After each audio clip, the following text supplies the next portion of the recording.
জামাতের ব্যাপারে বলবো, অনেক নেতাকর্মী আছে যে অনেক মানে এখন যেহেতু একটা নির্বাচনে হাওয়া চলছে, তো তাদেরকে উচিত একটু বুঝে শুনে কথা বলা। একদমই না, তারা নারীদেরকে একদমই অসম্মান করে না। সেটা আমরা ছাত্র সংসদ নির্বাচনেই দেখেছি, ডাকসু জাকসু রাকসু, সেখানে শার্ট প্যান্ট পরা নারীরা বা হিজাব পরা নারীরা, নন হিজাবি নারীরা সবাই শিবিরকে ভোট দিয়েছে, তারা জয়যুক্ত করেছে।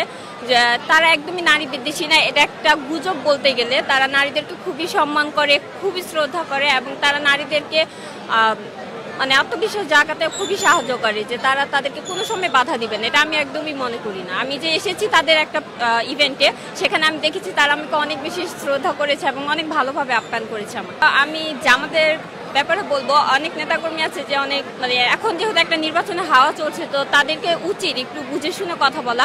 সবাই ভালো, আমি বলবো না কেউ খারাপ, সবাই ভালো। কিছু কিছু আছে যারা মাঝে মধ্যে একটু উল্টাপাল্টা বক্তৃতা দিয়ে দেয়, তাদের এটা উচিত না, কারণ এখন একটা নির্বাচনে হাওয়া চলছে, তাদের একটা কথা অনেক বেশি খারাপ হয়ে যেতে পারে পরিস্থিতির জন্য। তো আমি তাদেরকে বলবো একটু বুঝে শুনে কথা বলতে।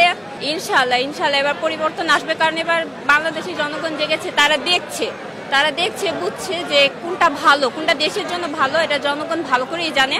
তো ইনশাল্লাহ পরিবর্তন আসবে, আমাদের দেশটা অনেক সুন্দর হবে।